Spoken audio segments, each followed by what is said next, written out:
Good evening, and welcome to the final event of our 2019 Savannah Book Festival. I hope you'll all agree this has been a great festival, and tonight we cap it off.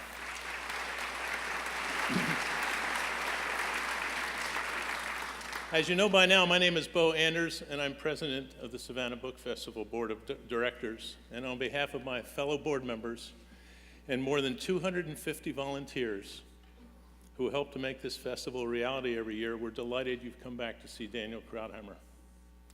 The festival wouldn't be able to bring amazing voices like Daniel, George and Paula Saunders, Lynn Vincent and Sarah Vladeck, to our beautiful city without the generosity of Georgia Power, David and Nancy Cintron, the Sheehan Family Foundation, Mark and Pat Suin, and the Philip E. and Nancy B. Beekman Foundation.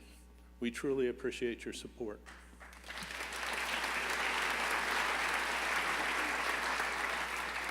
We also thank our many volunteers and donors who contributed their time and financial resources.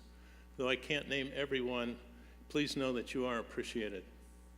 Tonight we have the members of Afterwards from Southbridge, the Page Turners of the Landings, and the best little book club in town from Coffee Bluff, Isle of Hope, and Southside, to thank for ushering all of you to your seats.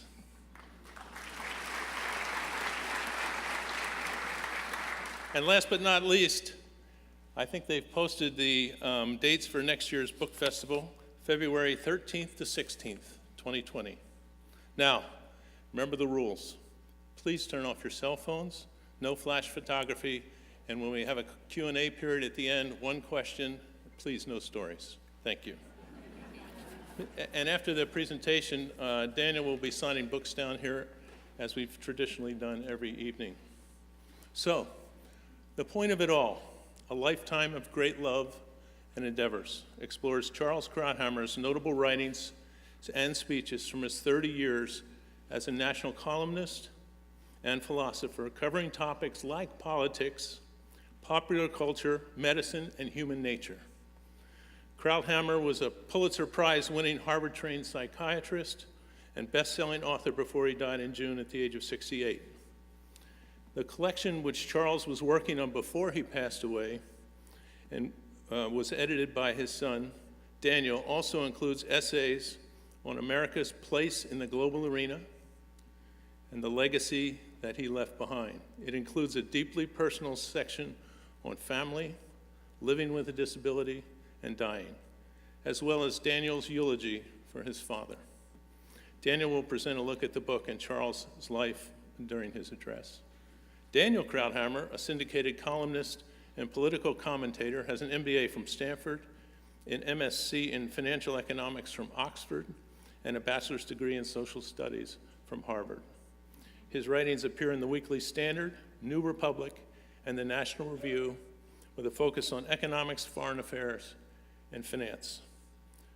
There are many great quotes from Charles, and I'm sure you can find them on your own, but one I like is, when you're faced with an explanation of what's going on in Washington, the choice between incompetence and conspiracy, always choose incompetence. Please welcome Daniel Krauthammer to the stage.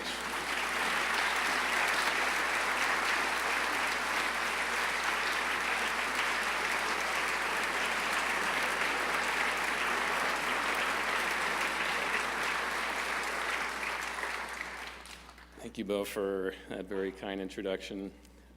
My thanks to you and to everyone at the Savannah Book Festival for inviting me to speak here tonight and for your understanding and flexibility in rescheduling this talk when a family emergency made it impossible for me to be here when originally scheduled. And my very sincere thanks to all of you here in attendance tonight for setting aside the time in your schedules, not once, but twice after the rescheduling to come and hear me speak. It means a great deal to me. And it means so much to me because I know that that time, that commitment on all of your part is a sign of your interest and your respect for my father's work, for his words, for his character, and for his life. As you know, the occasion for this talk is the publication just a few months ago of my father's last and posthumous book, The Point of It All, A Lifetime of Great Loves and Endeavors. I was the editor of that book. It was a project my father started long before he became ill and long before I had any involvement in it at all. But when he was ill, and then when he knew he would not be able to complete it himself, he asked me and he entrusted me to finish it for him. I made him an oath that I would, and that I would make sure it was worthy of his name. I held myself and committed myself to that promise with every fiber of my being, and I strove to the very limits of my ability to make sure it was as good and true to him as I could possibly make it. I put much of the book together, chose much of its contents, and all of the final decisions rested on my shoulders.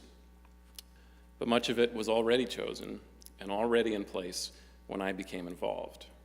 And all of it, every word save my introduction and conclusion, were already written by my father's hand. I am merely the editor. He was the author. The arguments and ideas and principles were his. I strove only to be their guardian and to present them the best way I knew how, to make sure these thoughts and beliefs that my father cared about so deeply would be there for the world to have, now and forever.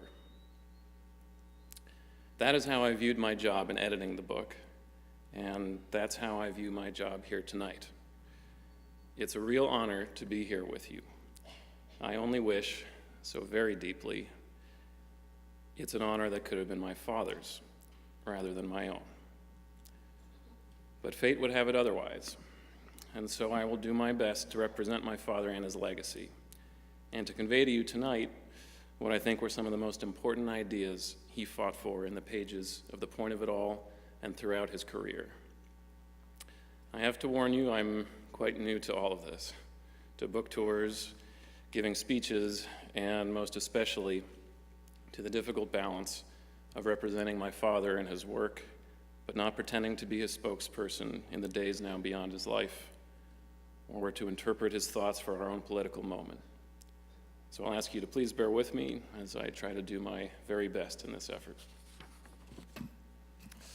I'll begin by explaining a bit about the book, its origins and its meaning, and then go on to speak a bit about how it fits into the context of my father's whole career and life's work. The Point of It All, as you may know, is a collection. In its pages are 91 different pieces, columns, essays, speeches, and other writings, some of them never before published anywhere else, that span across my father's entire 4-decade-long career. And they span a remarkable array of topics as well, from the areas you'd expect from Charles Krauthammer: politics, foreign and domestic policy, world history, political philosophy, to issues of deep moral and societal importance, like medical ethics, life and death decisions, diversity and equality, to fun topics of his own personal passions, like baseball, chess, and space exploration, and to deeply personal pieces on the nature of friendship, fatherhood, marriage, and what it means to live a good and worthy life. My father explored all this and more in the pages of his books, and what was even more incredible to me than the range of his expertise and insight and thoughtfulness were the clear linkages between all these seemingly disparate subjects, the through line, so to speak, connecting all these fascinating and important areas of human life. Making sure the book's contents were chosen, arranged, grouped, labeled, and introduced in the right way to make sure that that through line was as apparent to everyone else as it was to me. That was my task, my primary responsibility. And as I saw it, as the editor and shepherd of my father's book, that was my most important job. It was a daunting, difficult, and intimidating task. To be honest, I don't think I realized just how much work I was agreeing to when I took it on in full last summer. And I'm actually pretty glad, in retrospect, that the team at the publishing house only told me after I had completed the manuscript 3 months later, that under normal circumstances, they would have allotted an entire year to finishing work on a book like that. The reason it was so hard and took so much work was that I desperately wished not to get it wrong. The one thing that got me through it, actually, and really the one reason I had enough confidence in myself to complete the task, was my father's own trust and confidence in me. There were many times I went back to an email exchange that he and I had back in 2013, shortly after the publication of his earlier collection, Things That Matter. I had read that book cover to cover in just a few sittings, and immediately after I finished, I sat down and wrote my father a long letter telling him how incredible and magisterial a work I thought it was. He wrote me a long letter back afterwards in response, and I'll read for you now part of that. He wrote, "I couldn't wait to tell you how extraordinarily powerful and moving your letter was, and how unbelievably discerning and penetrating. You made me see things I couldn't even see myself. I've been kicking myself for 2 days now, because in interview after interview, I've had no idea how to answer the question, what is this book about? And there you put it in one simple, absolutely stunning sentence. Everything that matters depends ultimately on politics.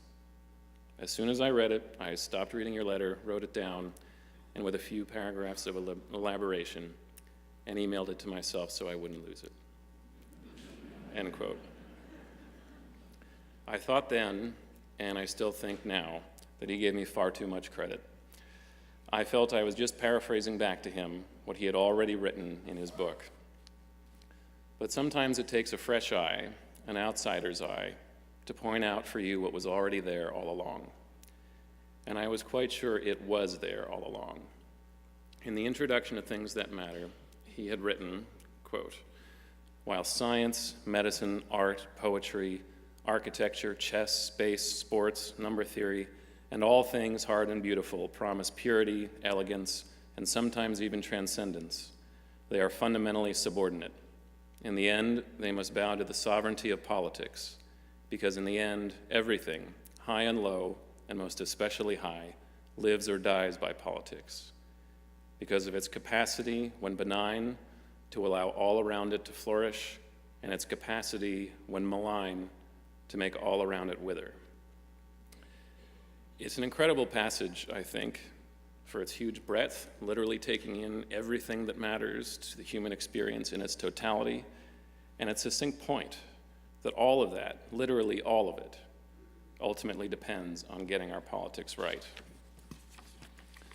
The point of it all follows these same themes in philosophy, because they're what underlay everything my father wrote about. But I think this book takes a different track, approaches the ideas from a different direction, and I think actually wrestles with these questions at an even deeper level. Now, it's at this moment I actually want to take a quick moment to pause and take a step back and talk about something else, someone else actually, before I return to this train of thought. And that someone is my grandmother, Krauthammer, my father's mother. Some of you may know that the reason I was not able to come give this talk when it was originally scheduled last month was that she fell ill and passed away that week. She was 97 and had lived a full and extraordinary life. And I'd like to honor her memory along with my father's tonight. And it occurred to me in these weeks, thinking about this upcoming talk, that her life story informs and is indicative of so much of what lay at the core of my father's thinking and his insights about the nature of history and politics. My grandmother was born in Antwerp, Belgium in 1921 to a prominent and prosperous Jewish family in that city, one with deep roots and one that was both large and close-knit. I remember the stories she told me about the street she grew up on, a single block on which her mother and all 6 of her aunts all had their houses in a row and all raised their families together. Now, personally, I'm not sure I could stay sane for more than 2 days living in this 24/7 family reunion environment. But to her, it was idyllic. That idyllic world, however, those long-built family roots were wiped away in May 1940 when the Nazis invaded the Low Countries, and my grandmother, just 19 years old at the time, had to flee, along with her entire family, along with the entire Jewish community of that city. And they were the lucky ones. Her entire world disappeared, and she had to start anew on foreign shores. Thank goodness she did, and did so, like my grandfather, with bravery and ingenuity and strength, or else I wouldn't be here tonight, nor would my father have ever been here. But so much else was lost, innumerable lives, and indeed a whole way of life. An entire continent plunged into the worst depravities of human cruelty and destruction. And how did this happen? As my father wrote, it was politics gone wrong, horribly wrong.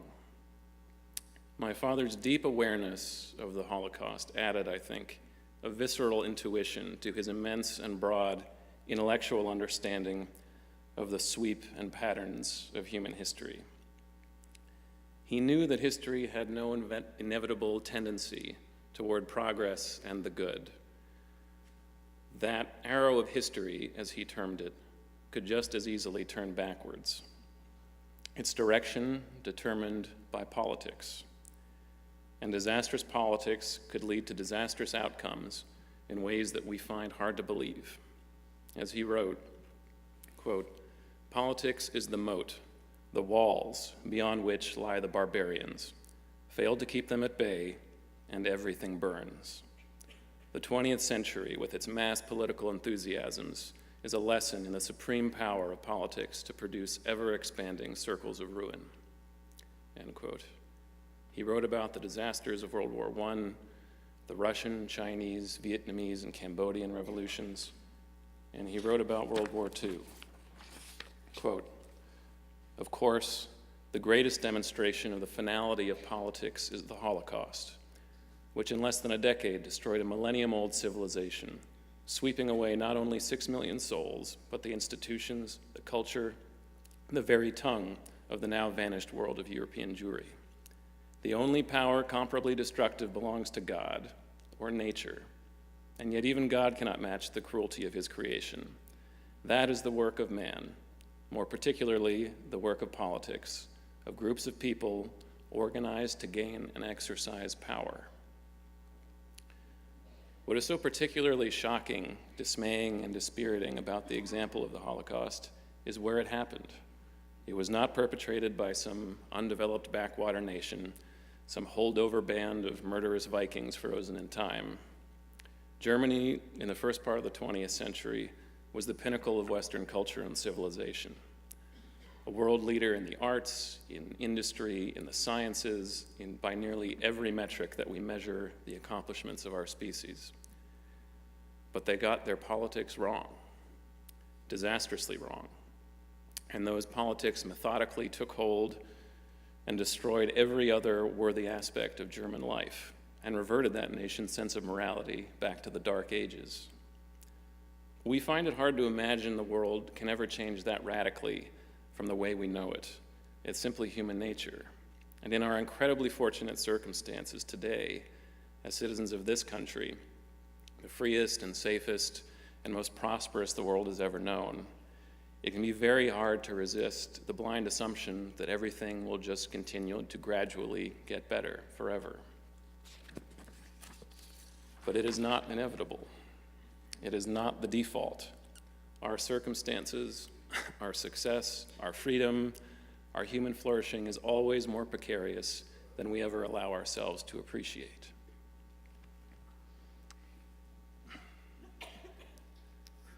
But my father did appreciate it.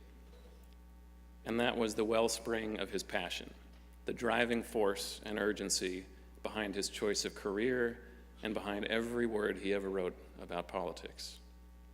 There is a lot in the day-to-day work of a political pundit that falls short of such world-important subjects. And my father was always the first to joke about how much of his life he had to spend talking about the more tawdry and small stakes aspects of politics. I remember there was one time in the 90s when he got so sick of discussing the president's zipper problems that he began talking only half-jokingly about going back into medicine.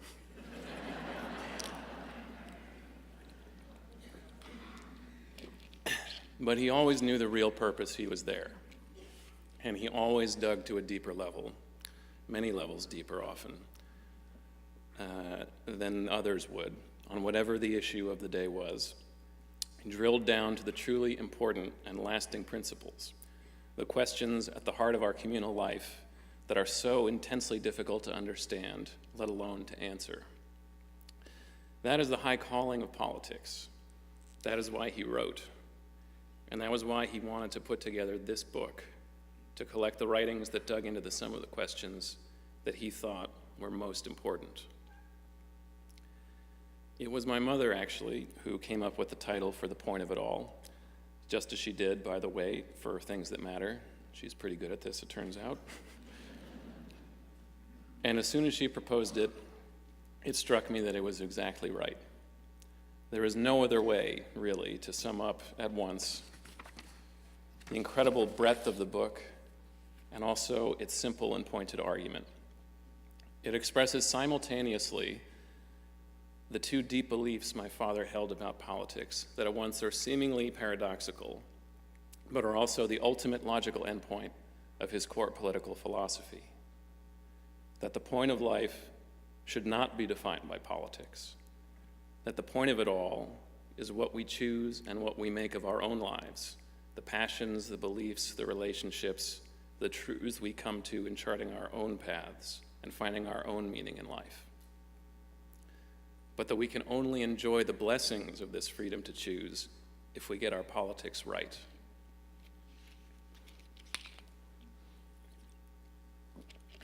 Only if we avoid political systems that seek to dictate life's meaning and purpose for the individual. Only if we have a political system that establishes a stable and safe superstructure that leaves the individuals within it unmolested and free to find and choose their own meaning and purposes in life with each other. This is the core of what a pluralist, liberal democracy means, and my father believed in it deeply. He made the point of his own life and his career to do what he could in all the years that he had on this earth to maintain and strengthen and advance that system of free and open and successful politics. And he did it in a way that transfixed so many of us. He thought both deeply and broadly. His writing was both logical and artful. He was both serious and playful, realistic and optimistic. There are so many traits he combined in his being and in his writing and commentary that are quite rare to ever find together in the same place. All of these traits, of course, are parts of our ever-complex human nature, and I think one of the keys to my father's insights across so many subjects was his perceptive understanding of that human nature. He was a medical doctor and psychiatrist for nearly a decade before he changed career tracks to go into writing and politics. He always refrained from psychologizing and downplayed any notion that his earlier professional background gave him any particular insights when it came to politics. Though I will take one moment here to repeat one joke he did love to tell, which was when he was asked on many occasions if he ever used his psychiatric training in his political analysis. He would say, well, no, I'm not going to claim to have any particular insight here, but I will say I do see some similarities between some of the patients I used to treat in Boston and some of the people I analyze here in Washington now. Both sets suffer from paranoia and delusions of grandeur. The difference is one of them has access to nuclear weapons.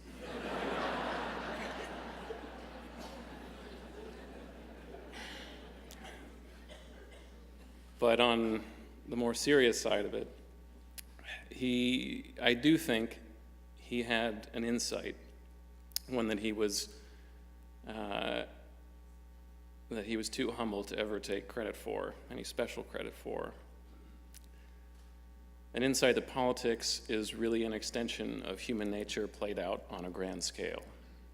It is, after all, just the way we organize our collective behavior in ever larger groupings. There's not some alternate set of rules that kick in when big populations or nations are involved. Human nature stays the same. It is the one constant throughout all of history. And my father always came back to that. He always saw in the foibles and faults of our politics their root in our individual human nature. He believed the best politics was always organized around and adapted to human nature itself, with all its faults and all its imperfections. That's why he always had such reverence and awe for America's political system and its history, for our Constitution that was specifically designed for men and not for angels. It sought not to change human nature, not to shape us into new men for a new age or a perfect society. Rather, it accepted people as they are, with all the greed and opportunism and ambition we will always have, and instead to harness those natural drives, both the sinful and the virtuous, in a system that balances them out, that plays them all out against each other, to yield an open and free system where no man, no matter how virtuous or how sinful, can dictate to the rest. And it was the opposite of this kind of political system that my father always saw as the greatest of all threats.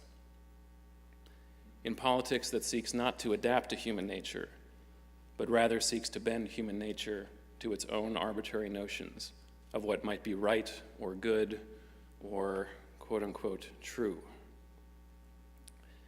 This was the danger of utopian thinking, my father argued, of endeavoring to create perfect societies or perfect individuals.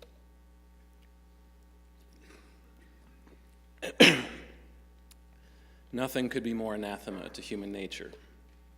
And the quest to build such utopias, these political romanticisms, as my father called them, led to the greatest of human catastrophes and crimes and abominations, of absolutist and totalitarian systems that seek to remake humanity according to their ideology, that level everything high and beautiful, as my father put it, that stands in the way of that goal, of the French Revolution's reign of terror, of Mao's Cultural Revolution, of Stalin's purges, and of course, of Hitler's Holocaust.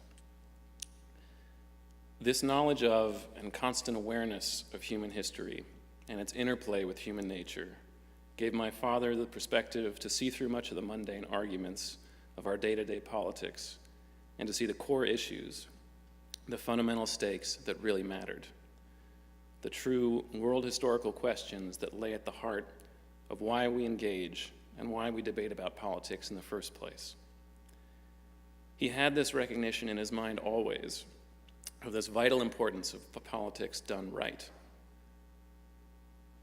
And with that, he had a gratitude and a reverence for our own politics, America's constitutional democratic order, which he saw as surely mankind's greatest achievement in politics, the best embodiment of classical liberal democracy, of an open, pluralist, free society that has now endured and been so successful for almost 2.5 centuries. It is imperfect, to be sure, but for my father, that was exactly the point. Nothing human is ever perfect. Human nature is not built that way.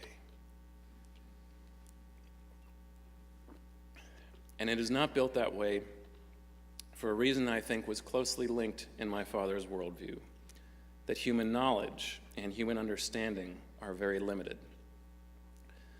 My father was an incredibly intelligent and knowledgeable man, but that only gave him an ever deeper appreciation of just how little any of us really know in the grand scheme of things. About the universe, its origins and physical laws, about our world, about our own human nature, about even ourselves as individuals. And there's the psychiatrist again.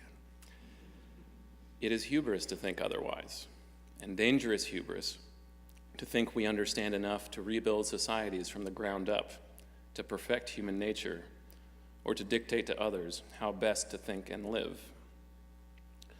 This was the philosophical root, in large part, of my father's wariness of modern liberalism.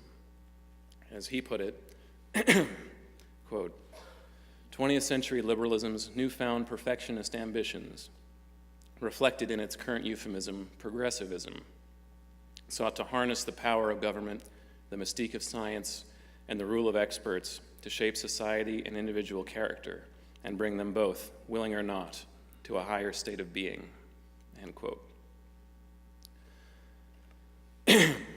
Throughout his entire life, my father was always wary of any ideology that claimed to know some singular, absolute, or unassailable truth. In fact, the very first article he ever published for the McGill Daily in 1969, when he was just 19 years old, was a critique of the extreme political left and right of that day, of what he termed monolithic political thinking and deadening one-dimensionality. It championed pluralism, whose underlying assumption, he wrote, is that no one has a monopoly on truth. My father was an ardent student and advocate of the great thinkers of the Enlightenment and classical liberalism, most of all, perhaps, John Stuart Mill, on whom my father wrote his thesis in political philosophy when he was studying at Oxford. He saw the vital necessity of a political system where no one has claim to absolute truth, where the competition of ideas, of debate, and of a pluralism of views and opinions defines politics and defines society. But he saw great wisdom, too, in the arguments of Burke and Chesterton, of the value and the need for tradition and continuity, and the dangers of constantly seeking to make the world anew. In this way, my father combined in his worldview both a classical liberalism and a modern conservatism, and both united above all by a deep humility and recognition of the limits of man's knowledge. An open, liberal, and pluralist society is the only one where, out of a cacophony of good and bad ideas, the best can successfully compete for relevance and gradually rise to the top, tested by logic and by evidence, and replace failed ideas and be incorporated into our communal lives. But we must remember, too, that new ideas are not necessarily better than old ones. In fact, it is perhaps more often the opposite. If an idea, a value, a way of life has survived in humanity for generations, we at least know that by definition it is not self-destructive, and very likely has at least some redeeming, stabilizing, or desirable qualities. A new idea, by its definition, is untested and full of potential for unseen and unintended consequences beyond our imaginings. There is no law that says new is better. If there is one thing my father made abundantly clear in enunciating the core of the conservative part of his worldview, it is that history is not redemptive, as he put it. It does not automatically and inevitably move toward progress and the good. It does not always bend towards justice. It can regress in every way that matters, and in the most terrible ways. That is what politics gone wrong can do. And as he wrote, that is not ancient history. That is Germany in 1933. This combination of liberal and conservative, of skeptical and reverential, made my father hard to pin down philosophically and politically. Though he described himself as conservative, and it certainly does fit him better than any other category we'd have, I often hesitate to use that word. He was an original thinker and a principled one. He didn't easily fit into ready-made labels. I like to think that if, as William F. Buckley put it, a conservative is someone who stands athwart history and yells, "Stop," then I imagine my father in a slightly different position, standing athwart history and yelling, "Think." He was not against change or political and societal and cultural evolution. He embraced it more than most of his conservative fellow travelers, I think, and for much that same reason, had a sunnier and more optimistic view of the future than a lot of conservatives do. But he was skeptical of change, and he was skeptical of any unproven claim to some new and previously undiscovered truth, simply because humanity, in all its unwisdom, has an extraordinary capacity for bad ideas.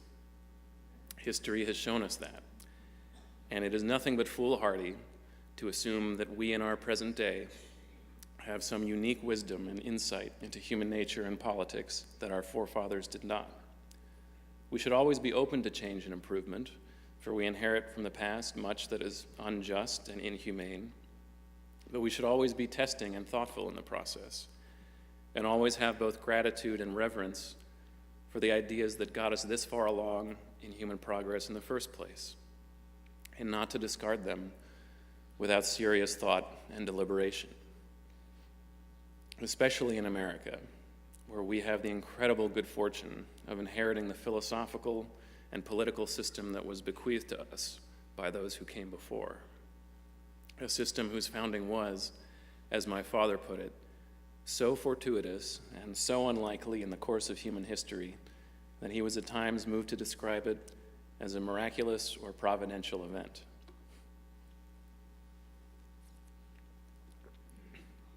The great thinkers who explained and laid the foundation for the American experiment perhaps exemplify and embody my father's philosophy best of all. Jefferson, Madison, Tocqueville, my father came back to them time and again.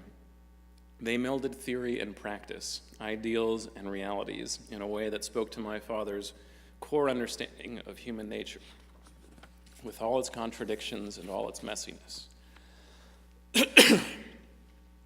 The system of limited government, of a free society that allowed individuals to pursue their own goals and find their own meaning in free association with others.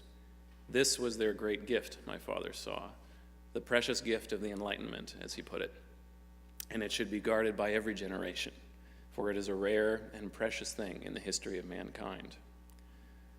My father put this sentiment most succinctly and wonderfully, I think, in a commencement speech he gave to McGill University, which is included in the point of it all. He wrote, quote, "Save the best, conserve what's best in the past. Tradition is the ultimate democracy because it extends the franchise to generations past and benefits from their hard-earned wisdom," end quote. One of the areas where I think this kind of thinking is most apparent and most poignant in my father's writing, both in the point of it all and throughout his career, was in talking about questions of medical ethics and of life and death decisions. In the 2000s, he served on the President's Council of Bioethics. In that capacity, he spent a great deal of time considering the intricacies and complex moral questions of stem cell research, bringing both his medical background and philosophical outlook to bear on that issue and on related issues of abortion, end of life care, and assisted suicide. His argument was never black and white, never absolutist in any claim to ultimate knowledge of these deepest questions of human life and death. Instead, he grounded his argument in exactly that inability to know the ultimate truth.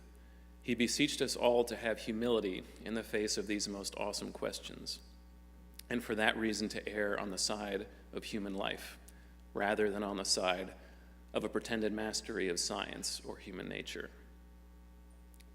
For once ancient and long-held moral boundaries on these most precious of human values are breached, he argued, the way back is a difficult one, and the ways forward to a brave new world of unintended consequences are many.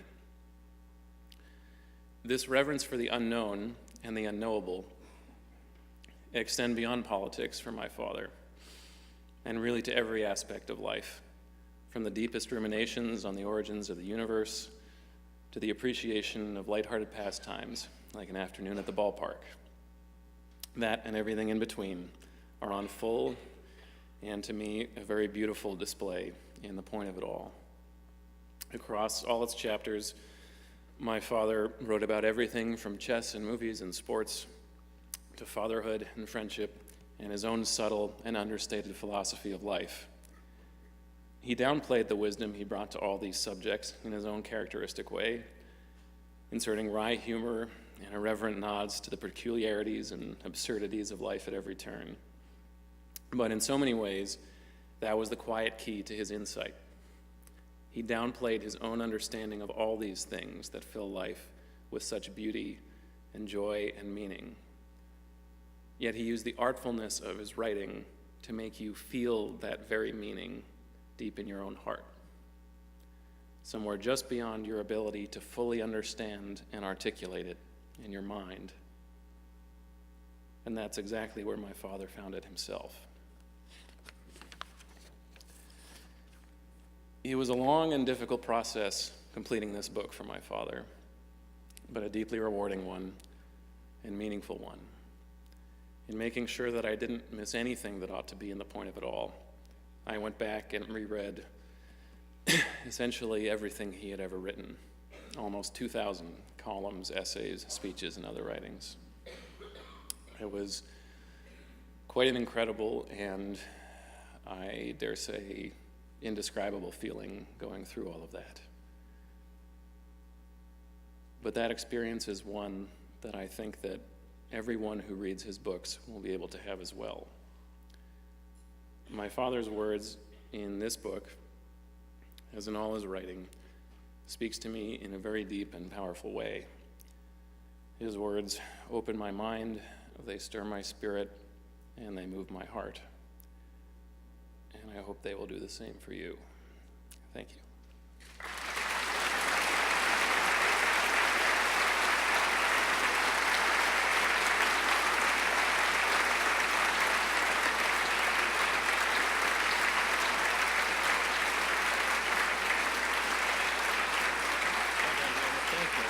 Very good.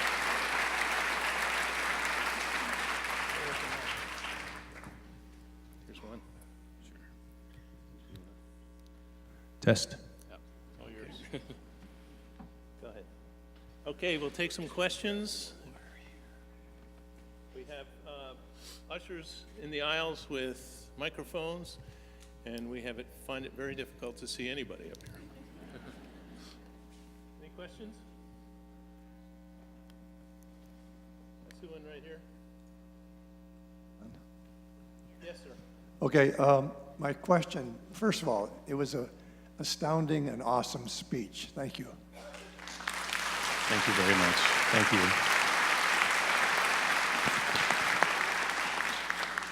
Did your father or anybody in your family ever express an interest in actually getting in the game of politics versus observing it from the perimeter? No, not really. I think there were some half-joking campaigns to get my father to run for something at various times, but he would always joke he never wanted to work that hard. No, I think he felt that he had really found what he was meant to do. And he actually often spoke about how grateful he felt that he had found that. And I think he thought that he was doing the best he could for himself and for the country where he was. So there was never really sought any more limelight than he already had. Good. Here's one down here. We have a mic down here, please. Wait, Bill. No. Wait for it, please.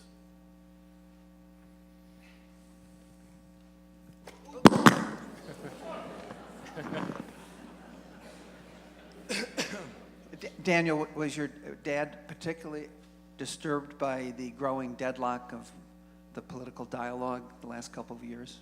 And what would he think of the recent election of seemingly very radical liberal candidates to Congress? Yeah.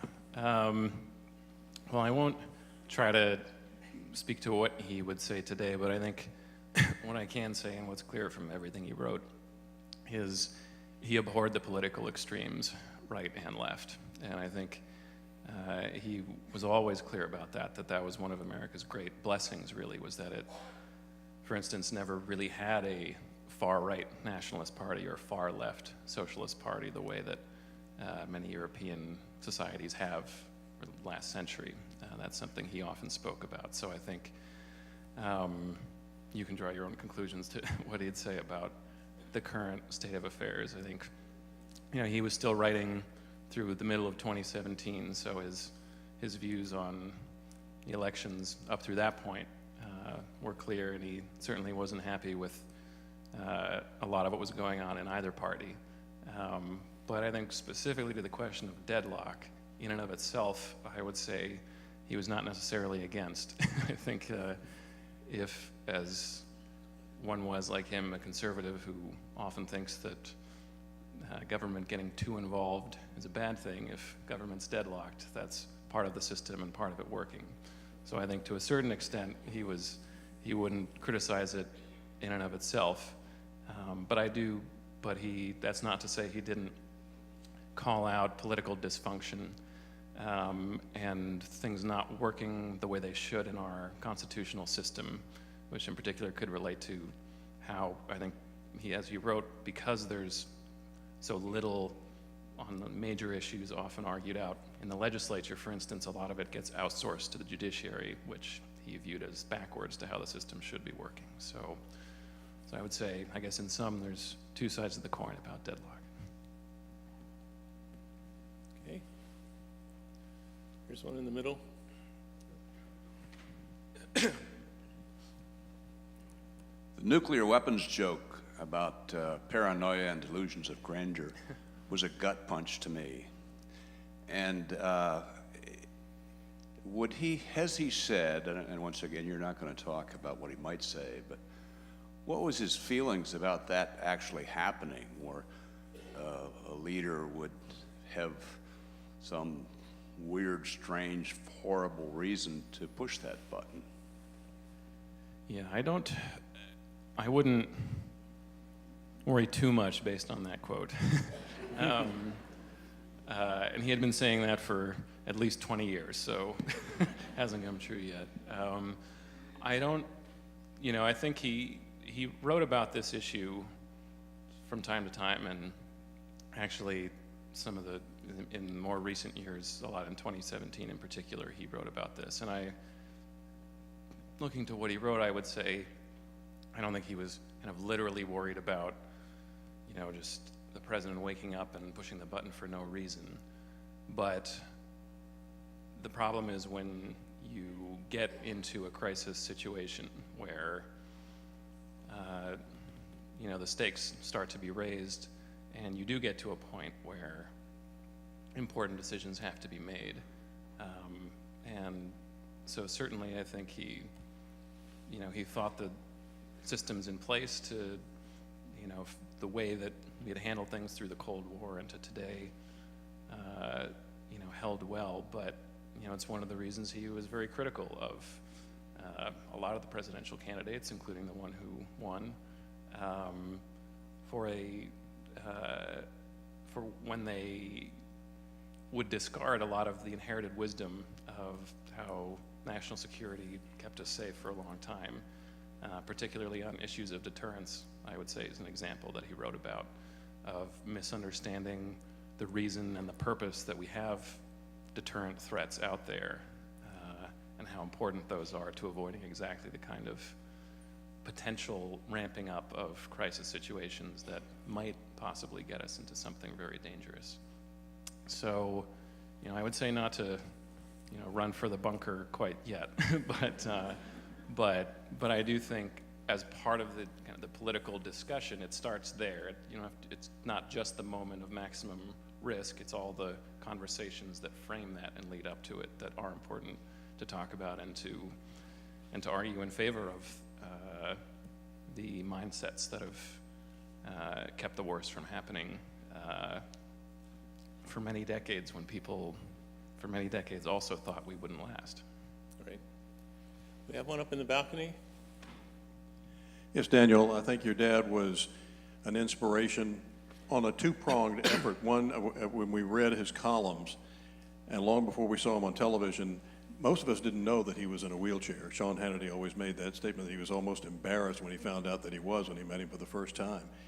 So an inspiration from his mind and what he thought and wrote, and also how he didn't let a severe handicap get in the way or any bitter feelings. What kind of an inspiration was he along those lines? Yeah, well, what I would say about that is really just to follow on exactly how he lived his life with that injury, which for anyone who doesn't know, he had a diving accident when he was a young man that left him in a wheelchair. But he never let that change his life in the ways that mattered to him, never let it define him in any meaningful way. And I think he succeeded in that more than any of us could hope to. And I think the most powerful thing I ever heard him say about it, and to exactly my point, we didn't talk about it much, that's just life. And that was the whole point. And I discovered actually after he passed away in an interview, one of the few times he talked about it, he said, and I'm paraphrasing, but he basically said, look, everyone has their cross to bear, everyone. Some of those crosses are more visible and you can see them really easily. Some of them aren't. They're invisible and on the inside, and people bear them and suffer with them and no one ever knows. But everyone has something. Everyone has the slings and arrows of fate that are thrown their way. And the important thing in life is not to let those slings and arrows define you, not to be defined by what happens to you, but to define your own life, to chart your own path, to make your life what you want it to be. And to me, that was just such a wonderful approach for absolutely everyone, which I think is exactly why I am actually open talking about it, because it's something I think he, again, never wanted to make a big deal of himself. But the fact that it is completely universal to everyone is the powerful part about it. Anybody else? There's one. Daniel, you're certainly your father's son, and we should take it as a compliment. With that legacy, when can we expect you on the nightly news? Well, thank you. But as I was telling Bo earlier backstage, for my own part, my life's been a little upside down this last year and a half. I was kind of put my life on pause to be with my father when he was in the hospital, and in all the months since, I focused essentially 100% on finishing this book, doing all the work for it to make sure that it got the attention that it deserved, and dealing with other family matters. So I have yet to decide where my own life will go afterwards. I think I've made myself a promise to take a little time out when all of this is done and think about it. But I will say that I care deeply about all of these things and these ideas that my father cared about most deeply, and I just need to take some time to determine for myself where I can best make my own contribution. Here's one down in here.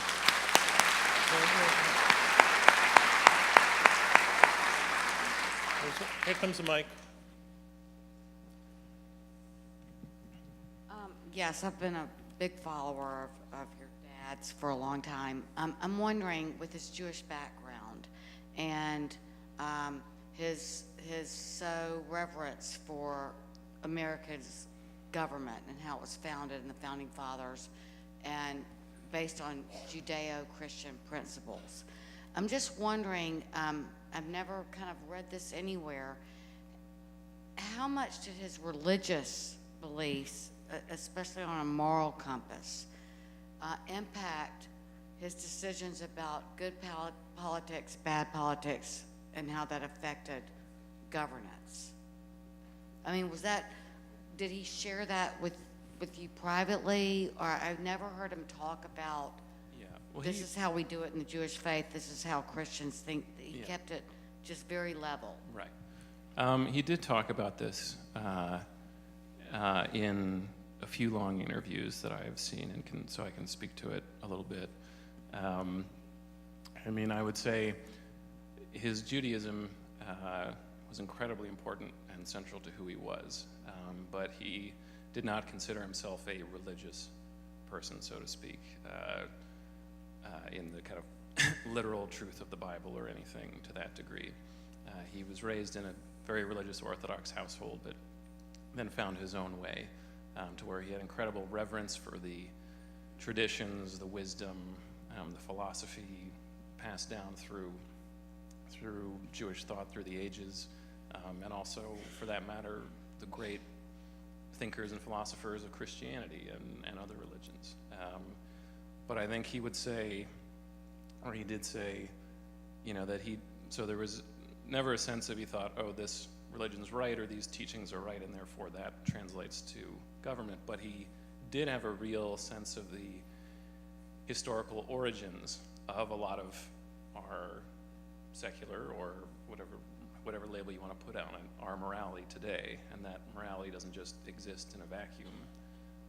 And so, the train of thought, whether one considers it divinely inspired or just, the wonderful accident of humans coming upon that wisdom over the ages, he had great, as I said, reverence for, and thought that that's something that I think should be incorporated into, at least into the debates, not necessarily that one has, again, that kind of monopoly on truth just by dint of, God said this, but there's a reason these beliefs endured this long, even if you're not someone who believes that they were given from God. There's a reason that human societies have been successful with them, a reason why they've inspired and underlain a lot of the moral and legal systems that we have. So I think I'm summing up a lot of what he said in one shortened thought, but I think to his mind,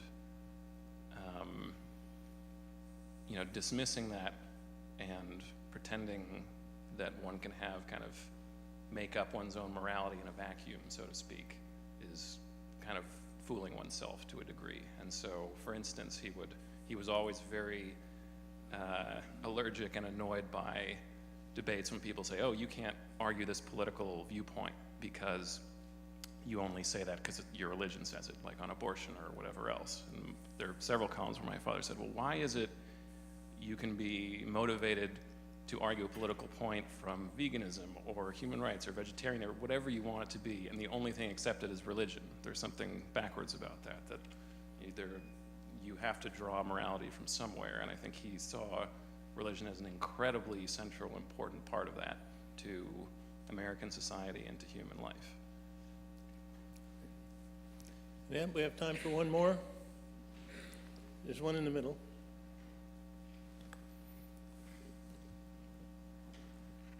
Yes, how did your father organize his normal workday? This is one that, I know with a great deal of accuracy. I'll do the week instead because he was really on a weekly schedule because he was his column always came out on Fridays. And so, generally the way it worked was Monday was thinking day. Tuesday, also mostly thinking day. And by thinking mostly, I mean it just essentially reading all day, looking at what's happening, thinking up ideas, jotting down what potential candidates would be. By the end of Tuesday, he'd have a few candidates narrowed down. Wednesday, he would write it front to back. He did it by dictation for the first draft, and then he would edit. And so after that initial draft, it was just all editing Wednesday through Thursday, right till the deadline. And he said that's really where he found his columns, was in the editing, and because he was an incredible perfectionist and maybe masochist on some of that. He said he loved to polish his columns and kind of ground them down to be just right. And then later on, when he started doing more and more TV, that kind of got added on as an extra layer at the end of the day. So he'd drive over from his office downtown to Fox News, I guess around 6 o'clock. Then he'd be on, around 6:40 with Brett. And then if it was baseball season, he would immediately jump into his car and head for Nationals Park, which, as he described it, if the winds were fair, was a 7-minute drive. And so that was always his favorite end to the day. Great. Can we have a round of applause for Daniel, please? Thank you very much.